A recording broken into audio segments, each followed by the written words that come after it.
اللہ پڑھتا ہوا اللہ کے ساتھ ملاقات کرے گا، اس پہ جہنم کی آگ حرام۔ حدثنا قتيبة قال حدثنا يعقوب بن عبد الرحمن عن عمرو عن سعيد المقبوري عن ابي هريرة ان رسول الله صلى الله عليه وسلم قال يقول الله ما لعبد المؤمن،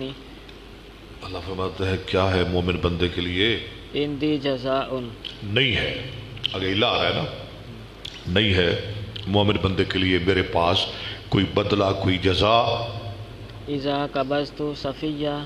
جب میں لے لوں اس کی پیاری چیز، اے بچہ، اس کی ماں، اس کا باپ، اس کا بھائی، بہن کا ویر، ماں باپ کا بیٹا، اللہ، یا کوئی بھی پیاری چیز، آنکھیں لے لوں، کوئی اور چیز لے لوں،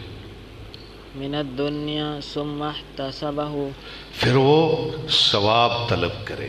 جزا فضا نہ کرے، الا الجنہ، کوئی جزا نہیں،